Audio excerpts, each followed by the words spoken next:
seja qual for o horário que você esteja assistindo esta aula.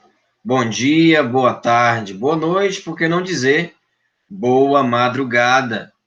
Tudo bem com vocês? Tranquilo? Que bom.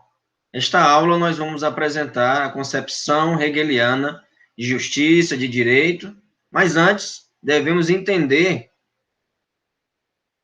o sistema, né?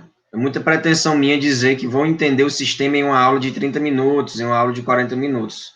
Mas vamos tentar entender o sistema hegeliano, porque apresentar as principais chaves argumentativas, as principais chaves e recortes temáticos desse grande pensador que influenciou significativamente a história da filosofia, seguido, de certo modo, né, antecedido aí por Hegel, por Kant, né? Crítico de Kant, inclusive, Hegel, ele constrói um sistema onde irá, de fato, proporcionar as chaves futuras para o direito, tá?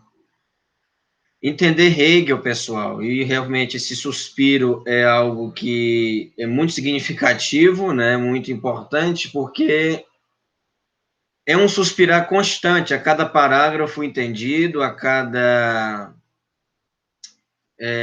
período compreendido, é muito, muito importante, a gente se sente bem quando entende, né? Porque se você realmente observar, adquirir a obra hegeliana, que tem muitos livros em PDF, e tentar lê-la, você vai perceber que é um texto muito hermético, é um texto muito difícil, né? De ser entendido, de ser lido, tá? Mas não é impossível de ser entendido, não. Não é impossível de ser entendido, basta boa vontade e abertura de espírito para que você possa entender o pensamento hegeliano, certo? Então, nós vamos compartilhar aqui uma tela. Eu vou dividir esta aula em duas. No primeiro momento, nós vamos falar sobre a filosofia hegeliana, sobre o sistema, a dialética hegeliana e seus processos. Que a dialética hegeliana, existe a dialética do ser, existe a dialética do senhor e do escravo, né? Existe tantas outras dialéticas, né? Existe a dialética da essência, existe a dialética do conceito, e claro, tudo isso apegado a essas dialéticas, essas categorias dialéticas, é apegada à noção de história, né? Noção de história. Hegel é um dos primeiros pensadores que irá propor essa reflexão à luz da história. À luz da história. Afinal de contas, segundo Hegel, somos filhos do nosso contexto histórico, do nosso tempo, né, do nosso tempo. É claro que em Marx a história irá potencializar-se, sabe? A história irá tomar uma nova força, irá ter muito mais impacto numa perspectiva mais prática, tá? Numa perspectiva mais prática. Então, vamos seguir, apresentar aqui uma tela para vocês.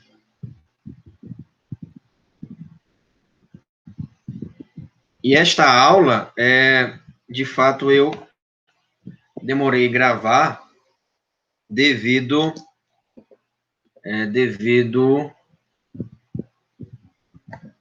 algum problema técnico aqui que nós tivemos, mas tudo se resolveu. Então, vamos lá, pessoal. Hegel, razão, história e direito. Hegel, razão, história e direito. Tá? E aí, logo aqui, você percebe essas palavras-chave. É importante, antes de começar qualquer capítulo, entender as palavras-chave e a relação que elas possuem. Tá? Então, nós já vamos perceber de cara aqui que Hegel também é um racionalista. Hegel é um idealista, né? Faz parte da conjuntura de pensadores que compõem, assim, o idealismo alemão, né? O idealismo alemão. Sendo Hegel o grande expoente desse sistema, né? Desta corrente de pensamento. E, claro, em seguida, a razão é a razão de um tempo, de um determinado período da história, né? Período da história. E o espírito absoluto, e aí vamos ver o que é esse espírito absoluto, ele aparece, ele surge em sua inteireza quando os espíritos subjetivos também evoluem, né? Também evoluem. E, claro, tudo isso convergindo ao direito, que o direito também implica no próprio conceito de direito, está implicado no próprio conceito de direito, o não direito. Toda vez que lançamos um direito, o legislador lança um direito, o não direito também está implícito, né? O não direito está implícito. O direito, nele mesmo, é um cerceamento da liberdade. É um cerceamento da liberdade, certo? Mas isso não implica que é, vamos dizer, errado esse direito. Não, pelo contrário, né? O direito e sua antinomia, não direito antinomia, mas sim antítese, né? Do não direito, implica a convivência e o respeito do outro. Porque quando eu não respeito o outro, eu estou negando o direito, aí a Hannah Arendt, o direito de ter direitos. Entende? Mas vamos lá, Hegel é muito interessante. Hegel é um dos pensadores que a gente madruga, né? Madruga, Hegel, Nietzsche, né? Até o próprio Karl Marx, que eu particularmente gosto e madrugo, lendo, desinteressadamente. Desinteressadamente. Vocês devem aprender a estudar, a ler de maneira desinteressada. Ou seja, não no sentido de ler por ler, não, mas não ler obrigado, não ler por uma obrigação. Eu vou ler esse capítulo aqui, capítulo do livro de Eduardo Bittar, que fala sobre Hegel, razão, história e direito, mas vou ler obrigado, que o professor mandou. Não, leia para agregar conhecimento a você, né? Agregar, leia e, claro, esquematizando, tá? Se você estuda para alguma coisa, de certo modo, você vai estudar obrigado, né? Você está ali obrigado, e não há abertura total do espírito para o estudo. E entende esse espírito aqui, por favor, vamos entender espírito, não com religião. As pessoas têm a mania, o defeito, horrível, horrível, entender espírito só como algo atrelado à religião, ao espiritismo de Allan Kardec, a católico, a protestante. Não, esqueça. Esqueça. Não vamos a... Eu fico muito, às vezes, sabe, triste com esse tipo de situação. Porque filosofia, quando se implica... Mas isso é uma construção histórica. É necessário rompamos essa construção.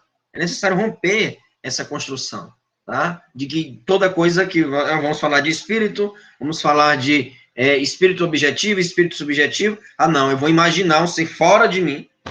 Tá entendendo? O espírito objetivo, sim, que é o direito, que é a moralidade, costume, certo? Entenda espírito, não como uma entidade, tá? Uma alma, um fantasma, nada disso, tá bom? Estou sendo bem coloquial agora, tá? Então, não vamos por esse caminho. Quando você estiver estudando, se desapegue dessas amarras que Francis Bacon já vai dizer, né? Olha só, século XVI, né? 16? Isso, isso mesmo. 15, 16. E aí Francis Bacon vai dizer o que? Olha, nós estamos presos a tribos. A tribos. Tribos do fórum, tribos do teatro. Né? O que é essa tribo? E ele chama teoria dos ídolos. Nós e a sociedade contribuem para a construção e edificação de ídolos. E esses ídolos nos aprisionam, né? Que é preconceito, que é o preconceito, né? E ele é um filósofo da ciência, ele é um cientista também. Então, dizendo isso, e aí podemos contextualizar, tais ídolos, essas teorias dos ídolos, nos aprisionam, nos acorrentam, certo? E aí constrói no imaginário popular, que aí pega-se, né, as pessoas absorvem esse imaginário e leva, né, e até mesmo externaliza certos juízos de valor, sabe? Que não tem nada a ver com o que de fato é pesquisado, ou até mesmo é tido como verdadeiro, né? E isso podemos observar em todos os níveis vamos dizer, dimensões do conhecimento, certo? O que nós temos que nos desapegar é desses prejuízos que nós mesmos criamos, essas razões super subjetivas, hiper subjetivas, né? Ou seja, eu tenho a minha... Quando eu falo de razão aqui, quando nós estamos falando em Hegel, nós vamos falar muito de razão, evidentemente, cada um tem um pensamento, mas razão, né? Existem os conceitos e os sentidos da palavra razão. Quando eu digo você tem razão, no sentido de quê? De você tem, concordo, você tem razão, seu posicionamento está certo, já é implicando o juízo de certo e errado. Quando eu falo agora razão, no sentido hegeliano, no sentido kantiano, no sentido filosófico, razão aqui é como uma estrutura racional, que implica lógica, que implica bom senso. Razão tem fronteiras, certo? A razão existe fronteiras, tá? Que não cabe essas miudezas, ou seja, esse apequenamento da razão no sentido amplo, universal, para submeter essa razão, sentido forte da palavra razão, a razões particulares. Estão entendendo? Compreenderam o sentido de razão, que nós vamos falar agora? Não é a sua razão. Não é a sua razão. Tá? Então, a razão...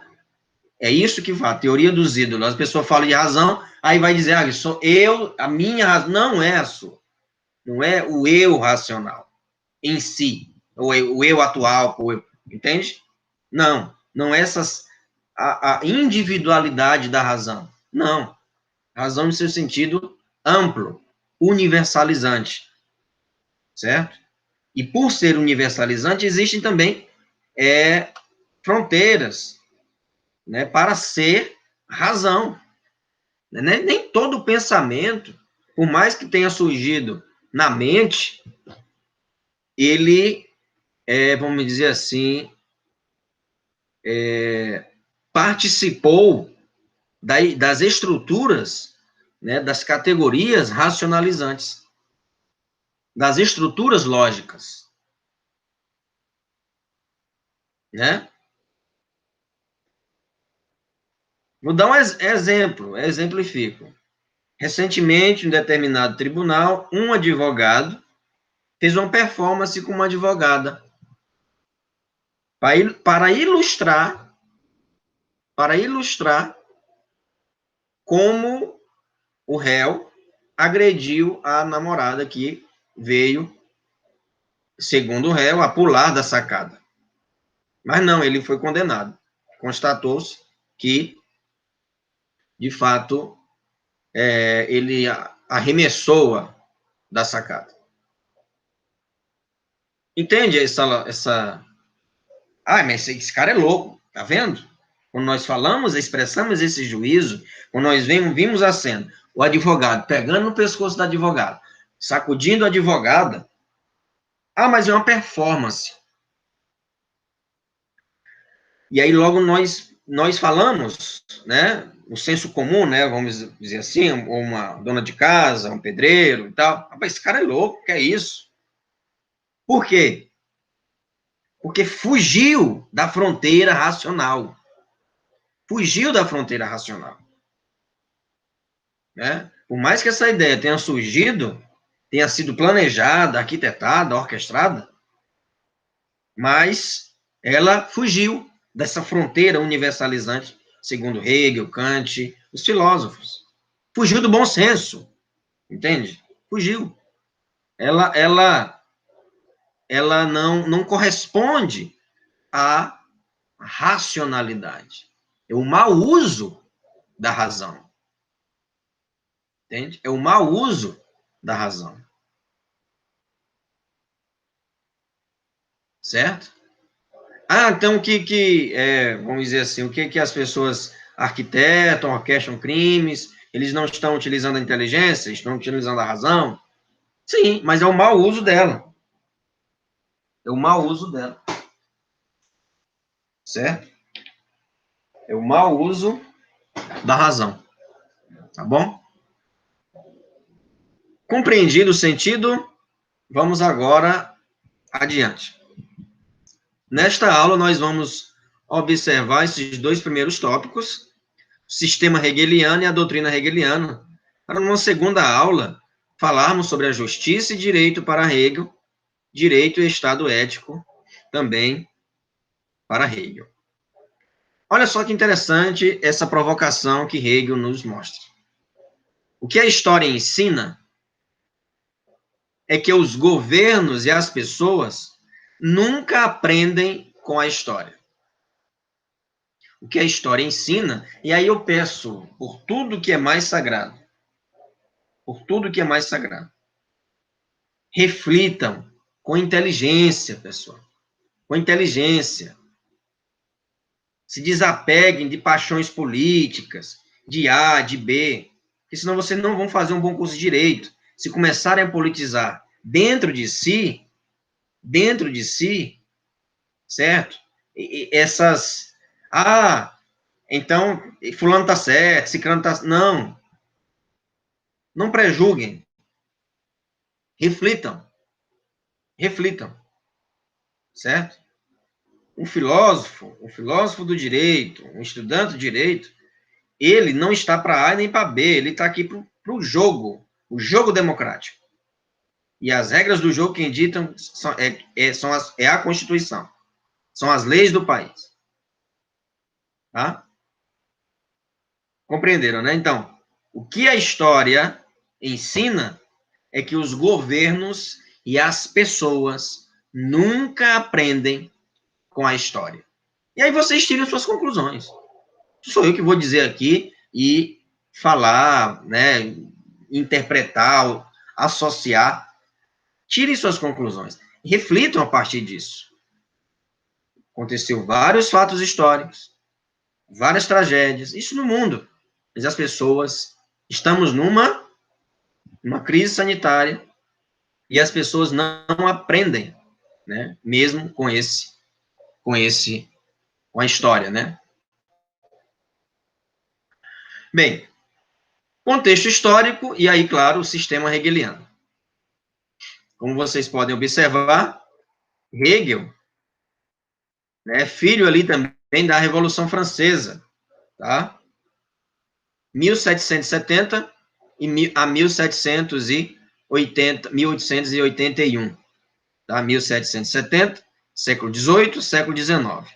E aí, depois desse período, século XIX, finalzinho do século XIX, metade, né, do século XIX, irá propor ali um outro movimento, né, um outro movimento que é o romantismo. né, o que é o romantismo. Tá? Existe o iluminismo, existe o idealismo, e agora, que está ali atrelado ao iluminismo, claro, mas agora estamos na seara de pensadores mais contemporâneos, né, de pensadores mais contemporâneos. Tá? E aí vamos passar também para uma era romântica. Tá? Romântica não no sentido de Romeu e Julieta, né, mas romântico no sentido de criticar o pensamento moderno. Hegel também está nessa toada, né? Nessa toada. Tá certo? Que aí fala-se do romantismo alemão, né? Romantismo alemão. Que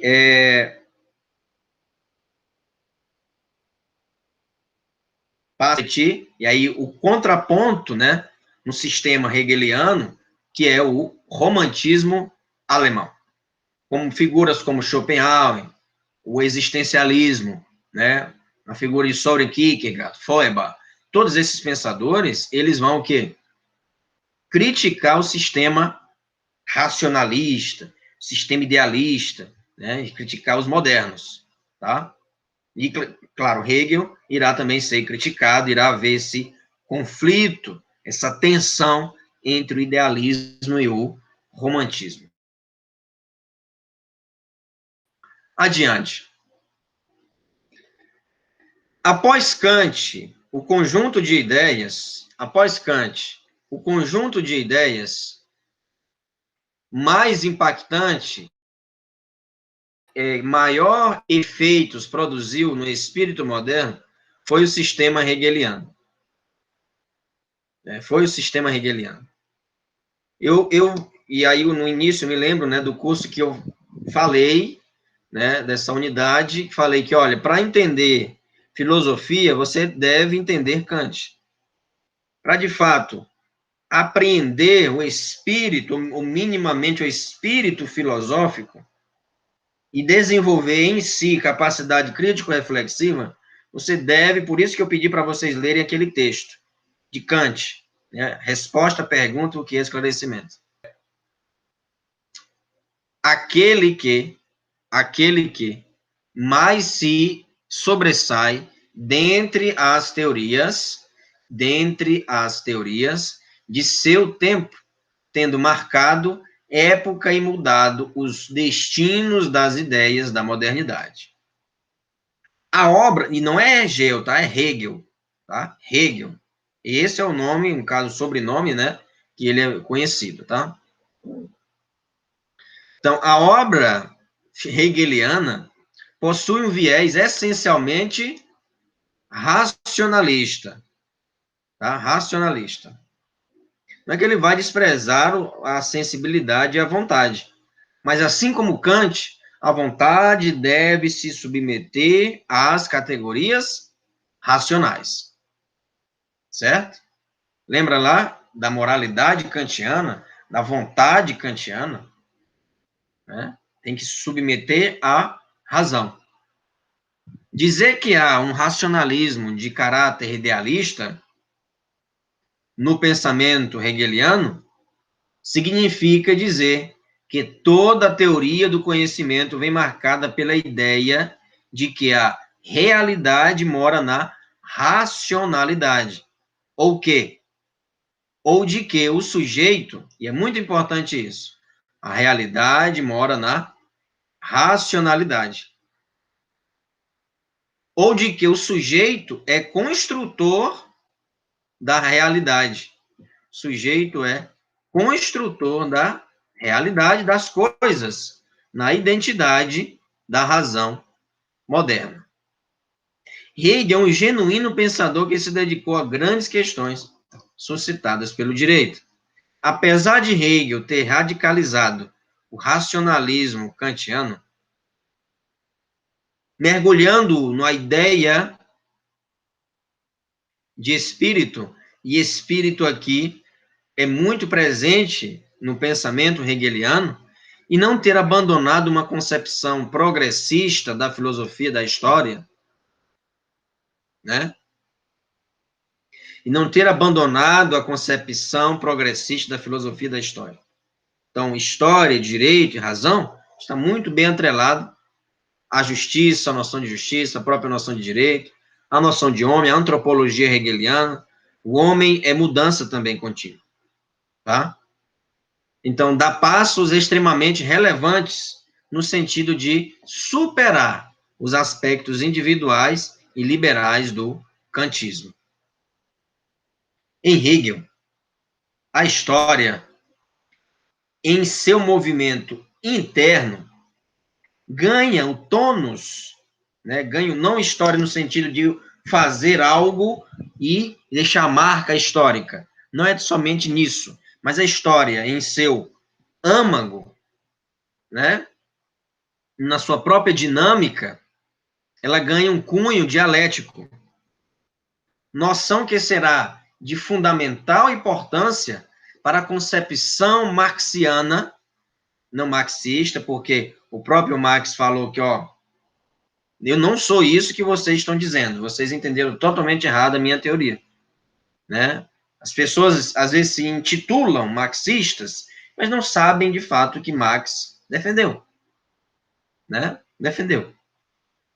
Sem nem nunca ter lido Marx, ela se intitula marxista. Então, Hegel irá ser professor, né? Vai ser professor de Marx, mas depois ele se rompe e irá construir, à luz do pensamento hegeliano, o seu próprio. A concepção de Marx de materialismo histórico parte das colocações e pontuações hegelianas. Marx recebe influência primordial de Hegel. Tá? Axel Honneth é esse pensador que ainda é vivo.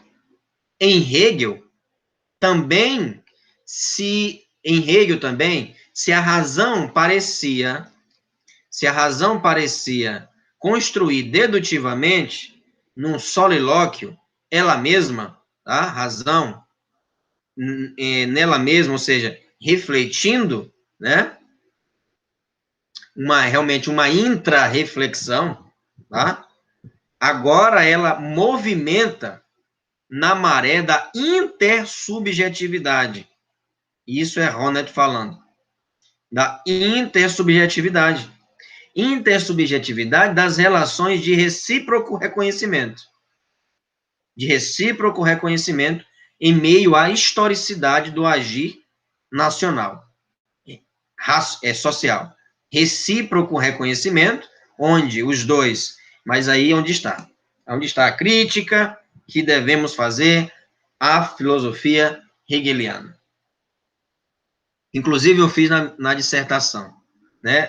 Na dialética do senhor e do escravo, não há uma relação de horizontalidade, há uma relação de subordinação. Então, como é que vamos ter uma relação ali de reciprocidade, sendo que uns têm predominância sobre o outro, sendo que a tese tem predominância sobre a antítese? Então, não há reconhecimento mútuo nessa perspectiva hegeliana. Claro, com a interpretação de Honneth, e aí, tudo bem. Você pode ir por essa via da intersubjetividade, mas sempre irá ter essa noção de um ser mais forte, mais superior do que o outro, em meio à historicidade do agir social, ou seja, em meio à dinâmica da história, né? Bem, e a noção de justiça para Hegel? Ela desemboca numa racionalidade histórica e, claro, intersubjetiva, onde está a razão, estão seus objetos. E o que não pode ser conhecido não possui lugar lógico. O que não pode ser conhecido não possui lugar lógico, certo? Então, onde está a razão, estão seus objetos. E o que não pode ser conhecido não possui lugar lógico. Por isso que, entre dois racionalistas, como Kant e Hegel, por exemplo, há uma diferença substancial, que consiste no salto de sentido da concreção dialética, onde a empiria, ou seja, o ser, e razão, dever ser, se unem de modo indiferenciável. Indiferenciável na perspectiva hegeliana. Certo? Desse modo, e aí vamos já explicar o que significa isso, né? Não pode ser conhecido, não possui lugar, né? Lugar, espaço, e também, claro, na razão. Se não pode ser conhecido, não pode ser, então, não pode ser enxergado como lógico, como racional. A dialética hegeliana, a concreção, ou seja, a concretude da dialética hegeliana, passa por o crivo de alguns elementos, ou perfaz alguns elementos, é composta por alguns elementos, como elemento histórico, para que a realização do espírito, se dá na história, né? Para Hegel, a realização do espírito se dá na história, não em algo distante, A preocupação que está ausente na reflexão kantiana. Para Kant, a reflexão kantiana, ele não vai falar da história, né, das nuances históricas, não. Em Kant, ele não reflete sobre isso. Outro dado que enfatiza a diferença anteriormente assinalada, ou seja, a questão da história, é que no seio do hegelianismo surgiu a própria doutrina marxista. Como eu falei, para compreender Marx, é necessário que você compreenda também Hegel. Aí a pessoa ler Marx sem ter lido Hegel. É algo inverso, não tem cabimento isso. Eu posso entender Marx sem ter lido Hegel? Você pode, mas vai ficar com uma leitura muito prejudicada, com uma interpretação muito rasteira do sistema e da doutrina marxista, ou marxiana, e da visão materialista, né, da história. O materialismo histórico irá repercutir, de Karl Marx, irá repercutir, inclusive, na escola de Frankfurt, como pensadores, e principalmente no seu, né, um dos fundadores, que é o Max Horkheim. Isso não quer dizer que sejam doutrinas idênticas. O marxismo, o marxianismo, ou a doutrina de Karl Marx e o hegelianismo. Tá? Pois o marxismo tomou rumo ainda mais social, ideológico e político. Tá? Ideológico e político. Identificando na praxis, ou seja, na ação. Tá? Na ação. Identificando na ação os usos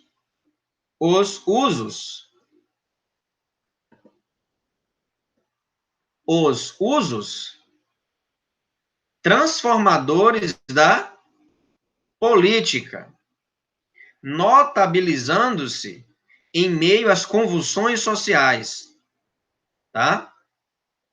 Em meio às convulsões sociais. Pois a dialética hegeliana não aderiu a essa postura combativa. E aí vocês podem dizer, ora, se Karl Marx bebeu de Hegel, por que então a doutrina de Karl Marx é mais conhecida do que Hegel? Primeiro, pela sua forma mais clara de escrever. Segundo, por Karl Marx se envolver nessas convulsões sociais de sua época, né, de contra-governos, tem uma voz mais predominantemente prática, né? Predominantemente da ação. Já em Hegel, não se vê tanta ação assim, tá? É algo mais abstrato, se envolve mais no espírito absoluto, no espírito subjetivo, não diria hipotético, mas é algo da própria reflexão, né? Faz parte do pensamento, e está no pensamento, ponto.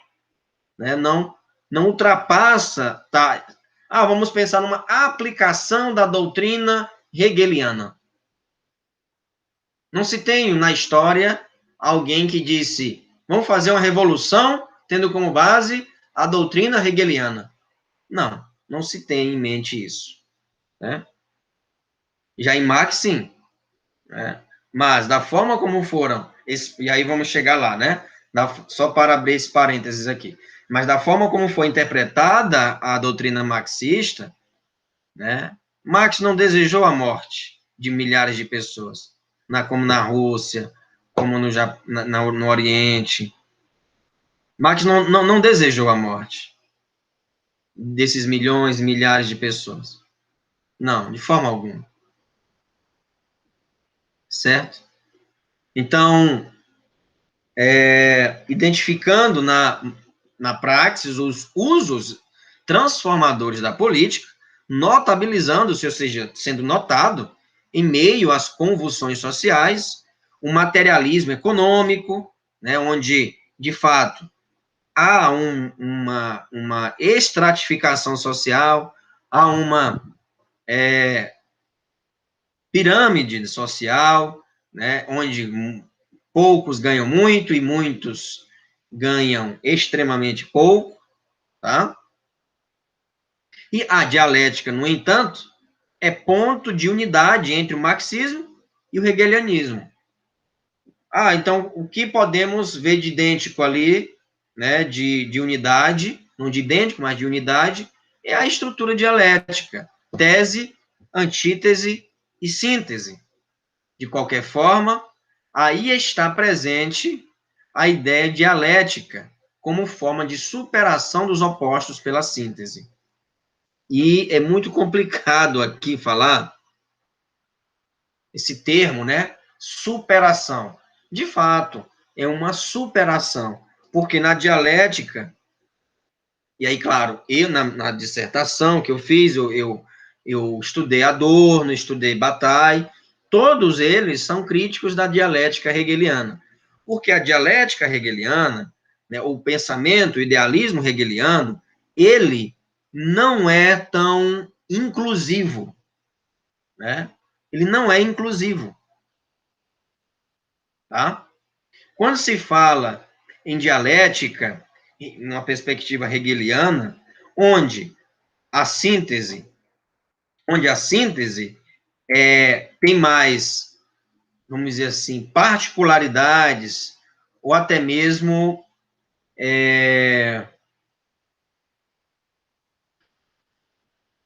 na sua composição, na composição da síntese, tem mais, intimamente, né, está ali em sua intimidade, com certeza, mais tese do que antítese. Quem dita na dialética hegeliana, quem dita o traçado, quem dita o rumo da síntese é a tese. Compreenderam? Então, se nós temos aqui, né, se nós temos uma tese, e essa tese tem que dialogar com a antítese, olha, e isso surgiu em quem? Esse pensamento em Platão, para você ver, né? Lá em Platão. Então, se a tese, antítese, né, tem que dialogar com a antítese, e é claro que elas são opostas, mas mesmo em sua oposição, elas tendem a dialogar para a construção e concepção, né, e para conceber a síntese, as categorias da tese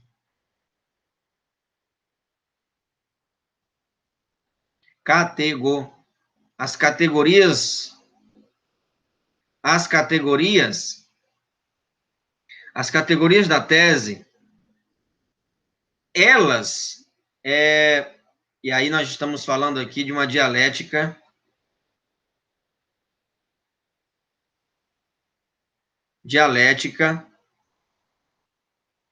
para Hegel do Senhor, uma dialética do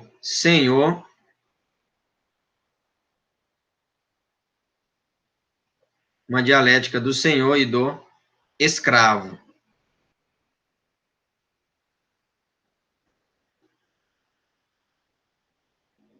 Certo? Uma dialética do senhor e do escravo.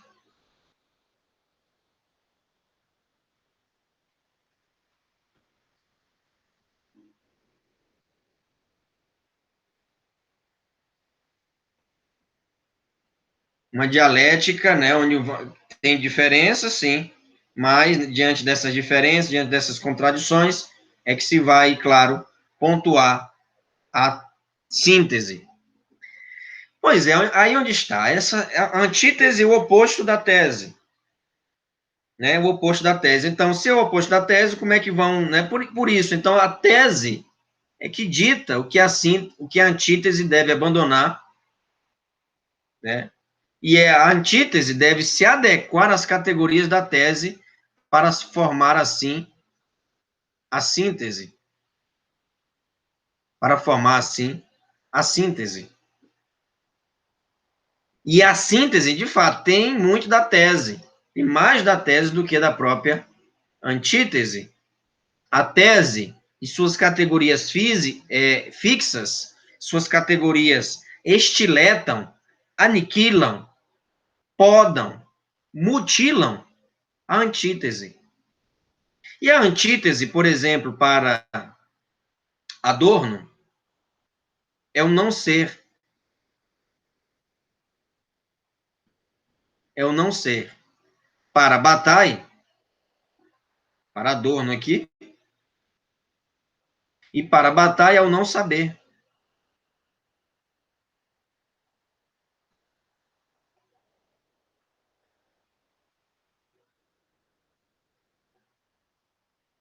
Bataille, o francês, Adorno, o alemão. Então, mas traduz, professor, isso na prática. Tudo bem. O não ser aqui, no caso, na perspectiva de Adorno, vamos colocar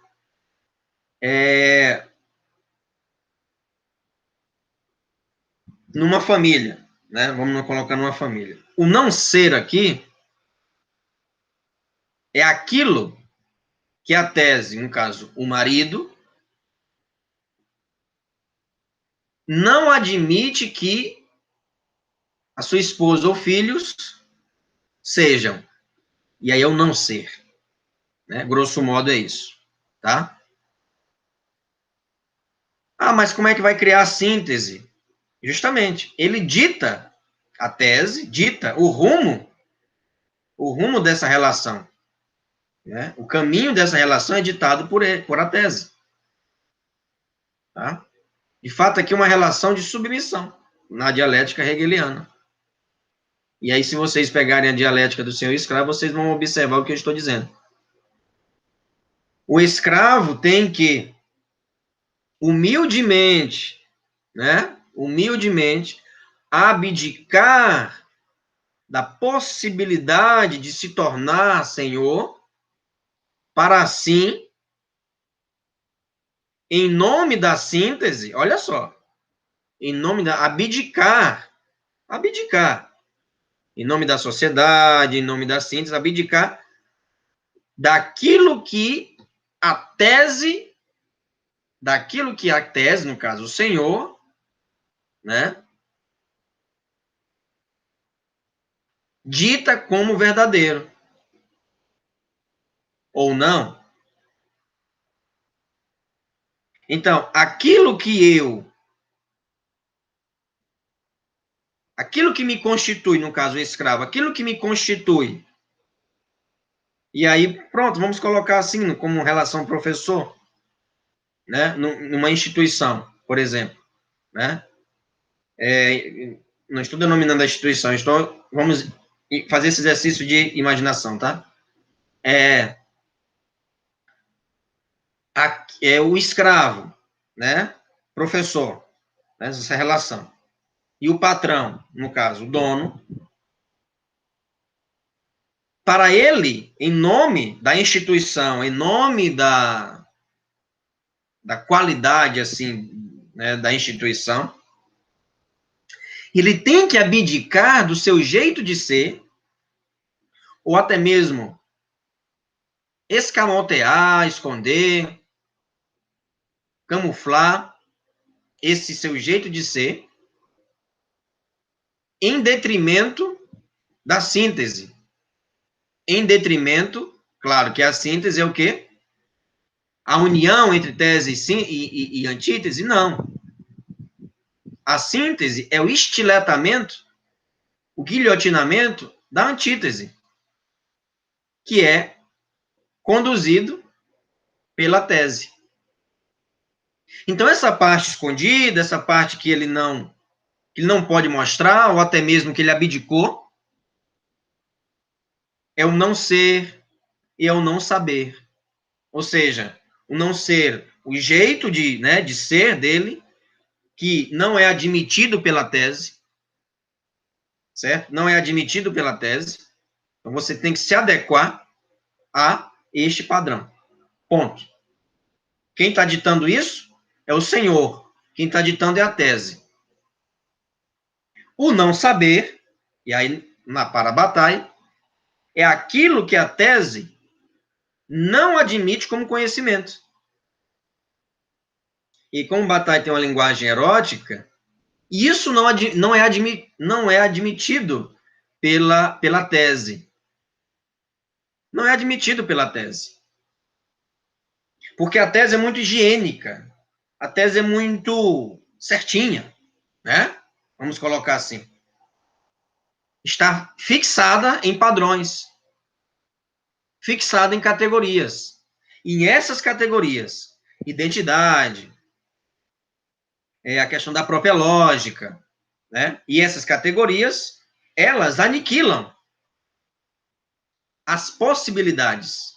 Aniquilam a possibilidade do ser aquilo que a tese não quer que ele seja.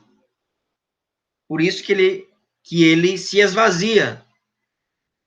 Se esvazia daquilo que ele é em detrimento da síntese.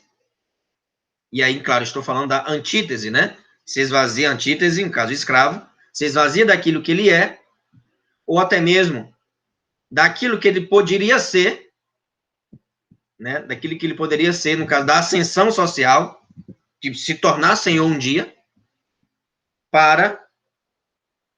em detrimento da síntese, em detrimento de um bem maior.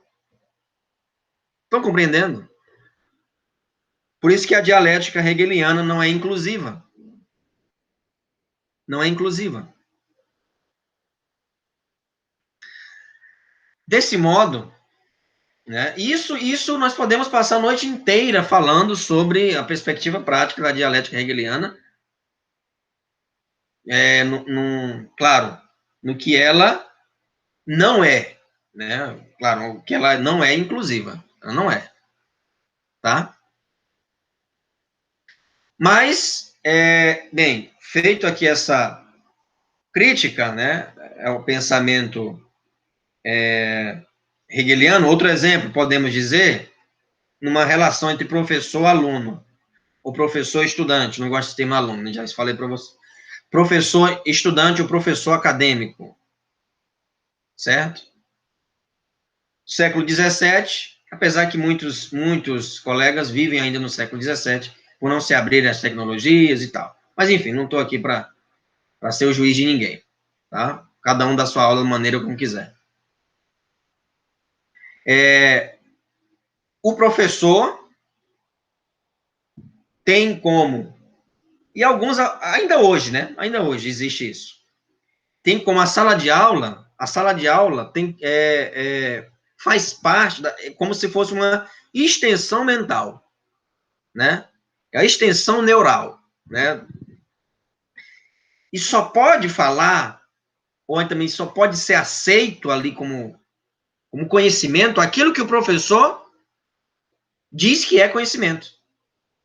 Compreendeu?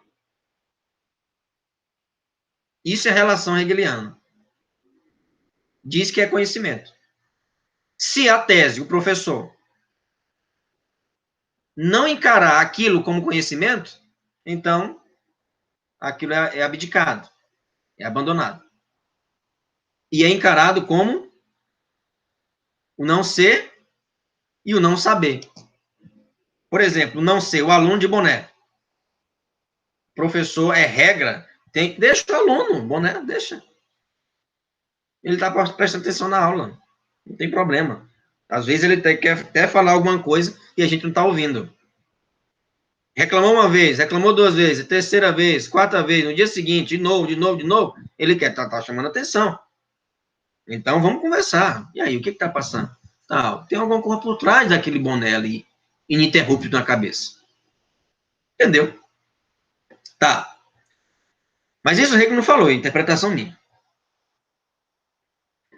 Na visão hegeliana, o professor é que dita a norma, é que dita as categorias e aquilo que pode e não pode ser ou não ser. Tá? Claro, numa perspectiva moderna, numa perspectiva marxista, evidentemente que isso muda de figura, né? Pós-moderna, aliás, né? E com um olhar marxista, isso muda de figura. Ou seja, o aluno também pode assumir o lugar do professor. E aí nós temos uma relação horizontal. Evidentemente que o professor sempre vai ser professor e o aluno sempre vai ser estudante. O estudante sempre vai ser estudante naquela relação. Existe uma relação de poder? Claro que existe. Né? Claro que existe. Mas é necessário esse rompimento, esse desengessamento. Preciso desengessar essa relação. Onde o aluno pode ter, sim, liberdade de falar, de questionar e de pontuar quando ele quiser. Respeitando, evidentemente, os princípios básicos de educação, é óbvio, né? Mas que ele já tem incutido em si mesmo, né? Ele que tem incutido em si. Tá entendendo? Então, numa perspectiva anti-hegeliana, no caso, o aluno, a antítese, né? Pode assumir também o lugar do professor. Pode assumir também o lugar do professor. Entende? Compreenderam, né? Ok. Então, quando se afirma algo, a tese, o contrário está pressuposto no que vem sendo afirmado. A antítese. Afirmei algo e o contrário disso é a antítese. E da contradição entre a afirmação e a contraposição surge o quê? A síntese. Assim ocorre a relação, essa relação que, na visão, como eu falei, nessa dialética, nessa estrutura aqui, nessa estrutura, a relação é vertical. A relação é vertical. A relação aqui é positiva. É uma dialética positiva, que não tem falhas. É um sistema, né? Que não tem falhas. Mas, olha aqui, ó, dialética negativa, né? Hegel tem um livro chamado Dialética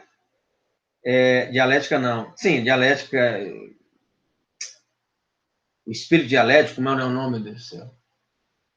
Fenomenologia do espírito, mas não é. É a filosofia do direito, né?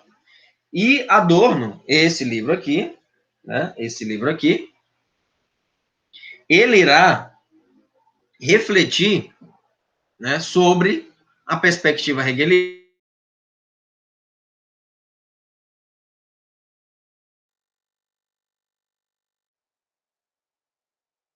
A tese negligenciou aquilo que a tese, em nome de suas categorias perfeitíssimas, absolutas, inescapáveis, aquilo que a tese negou, Adorno vai, opa, peraí. Não. O ser, para ser, de fato, refletido em sua totalidade, deve vir também com as imperfeições. Deve vir com as imperfeições. Certo? Então, assim ocorre com relação ao que se diz, né, com relação aos fatos históricos, com relação às revoluções sociais, com relação aos movimentos intelectuais, de modo que tudo se pode explicar na base dinâmica desta dialética. Então, se surge um fato histórico, se surge um movimento social, se surge um movimento intelectual, pode ser explicado com base dialética. Inclusive, a dialética tornou-se um método científico de análise jurídica, análise filosófica, sociológica, enfim. Onde eu sempre vou, no decorrer do artigo, ou da pesquisa, ou do estudo, contrapor ideias. E assim formar a síntese. Tá? Compreenderam, né? Então, eu fiz esse esquema prévio, né, no Jamboard, é um frame lá do Gmail, né, para ilustrar da seguinte forma. A matriz hegeliana, né, a matriz hegeliana segue um processo. A filosofia de matriz hegeliana segue um processo. E esse processo implica o quê? Claro, evidentemente, vai criticar o criticismo kantiano, mas bebe muito dessa fonte. Certo? Olha só. Processo de A também é um não A. Quando eu falo A, existe também, pressupõe um não A. Quando eu digo ser, existe o não ser. Certo? Então, quando eu digo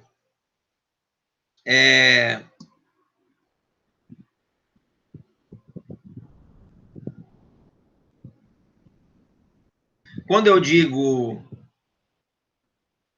homem alto, loiro, branco, heterossexual, existe o não homem alto, branco, loiro e heterossexual. Tá entendendo? Então, é isso, a tese e a antítese, que forma a síntese. Tá entendendo? Isso é num processo dialético. Estou tentando colocar uma linguagem prática, né? Tentando. Mas, para Hegel, é mais para se tornar mais palpável para vocês. Leiam o capítulo, vocês irão entender com mais propriedade. Habermas, e esse senhor aqui, ainda é vivo, ele fala do agir comunicativo, e vamos estudar lá no finalzinho da terceira unidade, tá? Vamos estudar esse pensador, Habermas. Hegel tornou a própria modernidade objeto de reflexão. E aí alguns questionamentos de Hegel, que Hegel faz. Hegel se questiona como questionar ou como colocar em xeque a própria modernidade, sendo que a própria modernidade tem em seu íntimo, a própria modernidade tem em seu íntimo a razão.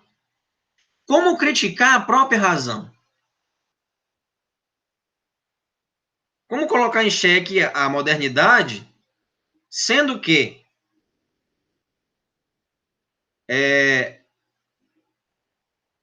na própria modernidade existe o objeto que eu utilizo para criar, para criticar ela mesma. No caso, que é a subjetividade, no caso, a razão. Para Hegel, Kant instrumentalizou a razão pela própria razão, usando a própria razão.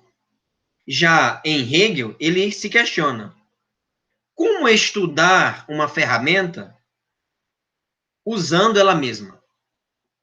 Como estudar a própria razão utilizando a própria razão. Devemos entender como a consciência observada e que observa fenômenos ao nosso redor. E uma das grandes sacadas de Hegel foi de pontuar esse novo termo até, a subjetividade, o fator propulsor para a Revolução Francesa, para o Iluminismo, no caso de Kant e de outros, e a Reforma, foi a própria subjetividade. Claro, a subjetividade dos indivíduos. Somente através da subjetividade é que foi possível o surgimento de Rousseau, Hobbes, Locke, Montaigne, entende? Desses pensadores, do próprio Kant. E, claro, de movimentos sociais como a Revolução Francesa. Para Hegel, existem alguns desafios no que diz respeito à objetividade do Estado. E esses desafios é a relação entre ordem e liberdade. Ordem numa perspectiva positiva, liberdade numa perspectiva justnaturalista. Então, como conciliar? Então, o objetivo do Estado, o objetivo da filosofia do direito de Hegel é construir, né? E aí o objetivo é esse, o desafio é esse. A construção de uma sociedade de estrutura institucional que, ao mesmo tempo que funcional, ética, organizada, protetora das liberdades individuais. Conquista, e essas foram as conquistas da modernidade, né? É uma sociedade organizada, uma sociedade de liberdades, uma sociedade organizada. Mas como preservar isso também? Né? Um dos grandes questionamentos, criar, preservar e manter essas conquistas. E aqui nós temos a dialética, um exemplo, né? O bem-humorado. Tem a tese aqui, marido chegando em casa, trôpego, como vocês podem ver aqui, chegando em casa uma hora dessas, com uma garrafa vazia, bem bebeu ela toda e está completamente bêbada. E a mulher com um amassador de pão aqui. Eu não estou tão bêbado assim, pois eu não bebi a garrafa toda. A Cláudia bebeu comigo. E aqui nós temos a antítese. Ou seja, está totalmente bêbado. Bebeu toda a garrafa. Não, não. Eu não bebi toda a garrafa e eu não estou tão bêbado assim. A Cláudia bebeu comigo. Então, tem o não bêbado, entende? E o acompanhado.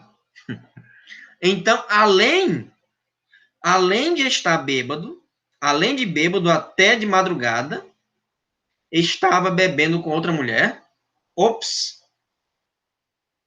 E aí a síntese, né? E aí a síntese. Tá bom? E a tese aqui, ó. A tese é aqui, ó. A tese. A antítese, tá? A antítese é ele. E ele não teve escapatória, ela tem razão. E aí formou a síntese. Tá? E o ter razão aqui é justamente no sentido de a tese preponderar sobre a síntese.